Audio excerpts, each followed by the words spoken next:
What's up YouTube, I'm Mike, and today I'm bringing you the, I think, third installment now in Bob's latest TREN and test cycle. The first two were total disasters with Bob constantly vomiting and basically being unable to do anything functional with his cycle. If you guys have not seen the previous videos, click the link here, go to the first one, and you can get caught up. So finally, Bob seems to have solved the problem of the persistent vomiting, and it appears that it is in fact caused by his high estrogen level. I can't remember if I mentioned in the last video, Bob started popping his Arimidex at 1 milligram every other day, and within a week, the vomiting has subsided. So all of the vomiting, all of the nausea, the burping, the belching, the burning stomach, everything has come back to normal, and Bob is feeling great again. One of the side effects of obviously lowering his estrogen level is that his sexual performance has come back in a major way. Morning wood being one of those good indicators and as to when you are in that sweet spot for estrogen, or at least as Derek has reported, and I tend to agree from my own personal experiences. Bob just got another E2 and prolactin test pulled, I believe, yesterday, so it's probably going to be about 5 days before we get those results. When those results come back in, then I'll make another video. We'll see what, if any, effect on Bob's prolactin levels the Trenbolone has had at where we are now at the 4-week mark, and to see if the 3 milligrams a week, give or take, of Arimidex has brought him back down into the normal range. It's just really crazy how negative the estrogen has, the negative effects that estrogen has on Bob's body. So, I'm sure you guys are sick and tired of hearing about puking and estrogen from the last two videos. What I can also report is that when the estrogen levels came down, the Trenbolone really started to take hold again. Bob is definitely feeling the effects of this current cycle. The doses as we stand are 300 milligrams of TREN-E and 500 milligrams of Test-E. No orals, no nothing at this point. Again, this is a less is more cycle. Bob is trying to determine whether or not he can gain with a smaller amount of androgens. Now, that brings us to what are we really doing with this cycle at this point anyway? I don't know. I don't know what to tell you. I'm not sure what Bob is going to do.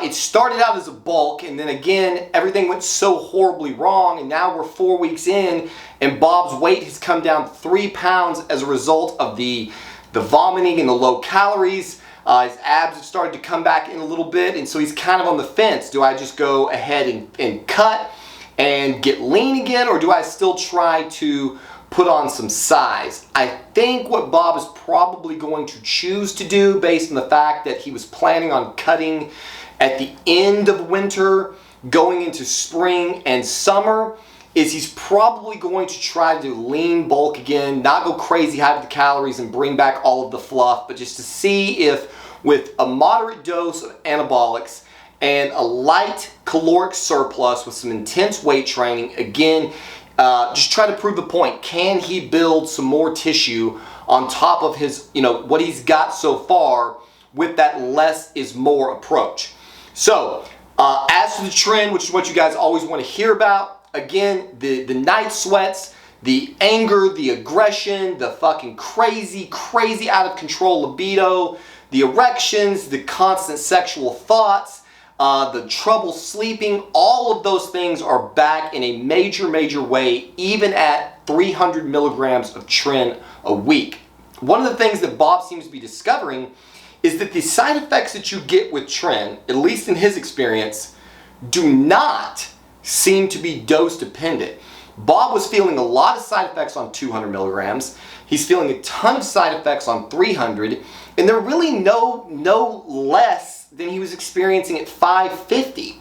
So it just seems that you take TREN and this is what you can expect to occur.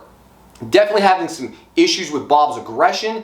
Bob's marriage is struggling yet again, and it seems to be a trend. It seems to sort of be that Bob goes on TREN and then his marriage suffers, and then he gets off TREN and then things get better. The problem, so you would say, well, fuck, stop doing TREN. Like, there you have it. Like, that's the fucking answer. But let me just kind of bring you into the TREN world in case you've never done it, so that you can understand what happens sort of in the mind of the user. When Bob is not taking TREN, even if he's on high doses of other anabolics, he still doesn't have this intense psychological drive that he gets from the Trenbolone. As Derek has mentioned, you go into this sympathetic drive state, and Bob goes from being relatively laid back with a lot of things, like, things can happen, like he has road rage and shit, but like, he can be aware of things going on in the world, and while it may piss him off, it doesn't become a catastrophe. He can kind of let it go, let it pass. And so there can be things going on in your marriage or in your relationship that fucking get under your skin, that irk you, that are not ideal, and you just let it go. You choose not to make a big deal out of it. You kind of look at your relationship on a pluses and minuses scale, and you say the pluses massively outweigh the minuses, and so this is a good, healthy place for me to be. And then the TREN kicks in, and the first thing you notice is that everyone around you is an absolute fucking imbecile. It's like they just go out of their way to do the dumbest fucking shit. And I think it's because, again, they're not driven in the way you are. They're not constantly paying attention to every single detail. They're not walking into rooms and scanning the crowd and memorizing every face and looking for threats. They're not taking in this volume of data, and they're certainly not processing all of it. So here you are operating on this incredibly high level, both mentally and physically, and it makes you feel like everyone around you is just a fucking moron that's just stumbling around in the dark.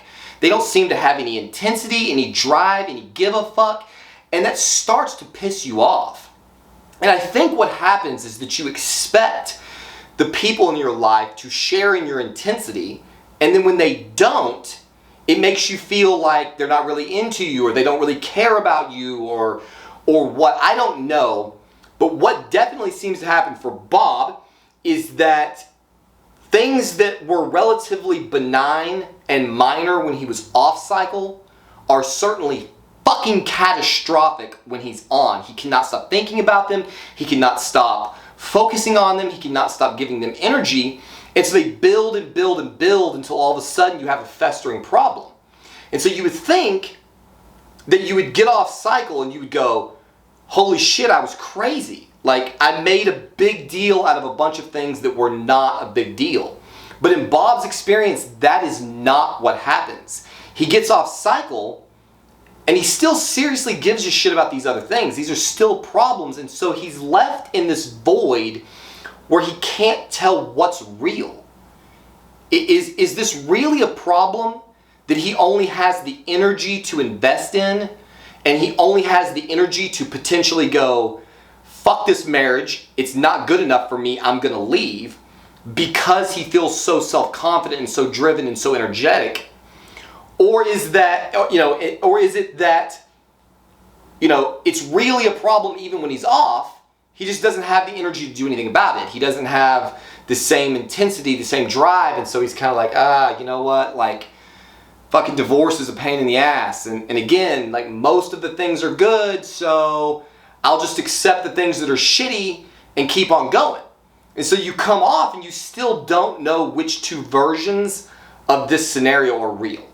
And it's probably some combination of the two, but one of the things about TREN is that it drives you to perfection. You want everything in your life to fucking function on the absolute highest level. You want your physique as good and as sharp and as hard as you can get it. You want your lifts to be as savage as possible. And you want those people that are in your life to be performing at this level, and they just cannot possibly keep up. And so it rapidly creates a void between you and everyone around you, and then suddenly you feel like you're on this island and no one understands you, no one cares about you, and then I think you just kind of implode. And so, man, doesn't this sound like a fucking great drug? You guys should all clearly run out and get it. No, don't do that. Don't do that. I actually just got through watching a video from Greg Doucette where apparently, like, he got taken to court and was forced to take one of his videos down because he did not do a good enough job of making it clear that he was not promoting anabolic steroids. So let me make this abundantly clear again. This is stupid that we have to say these in every one of these videos. I am not advocating that anyone break the law of any country or planet that you live on. Don't fucking take steroids. You'll probably kill yourself with them.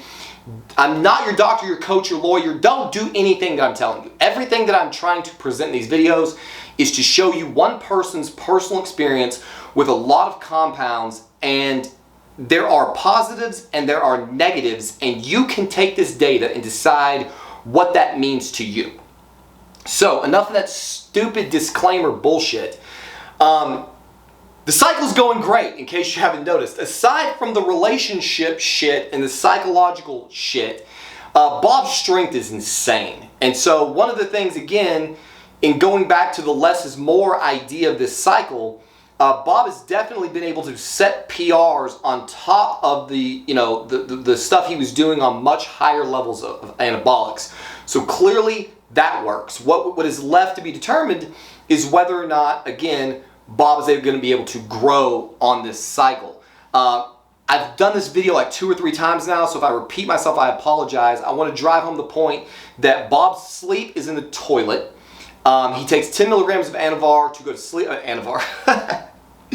He takes 10 milligrams of Ambien to go to sleep at night, and he's having to take on average 15 just to fall asleep.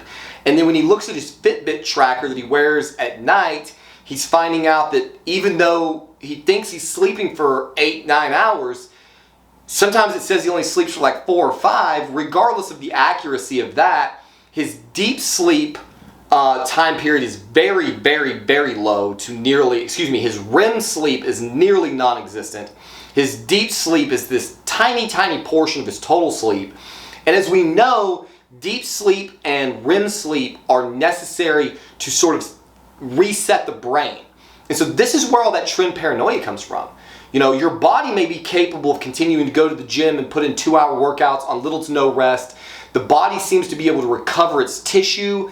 It seems to be able to build tissue, but it comes at a significant psychological fucking cost, because the brain is still not getting what it needs. And I think obviously that contributes to, again, the paranoia, and then this intense sympathetic drive state where you have a hard time knowing which one of your feelings is real or is based in reality. And so again, there's just one of many reasons to probably never ever experiment with this drug. The effects are profound, but so are the consequences. What else can I tell you? Again, I think I mentioned sex drive is insane, strength gains are insane.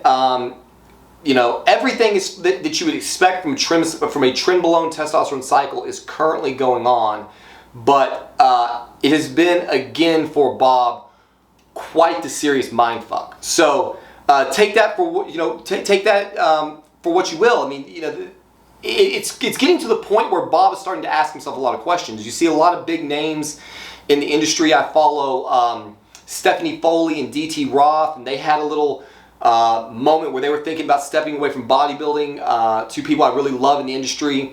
Obviously, Sean Roden just passed away. Bodybuilders seem to be dropping dead left and right in their 40s, and so it makes you kind of take a step back and go, man, is this really all worth it?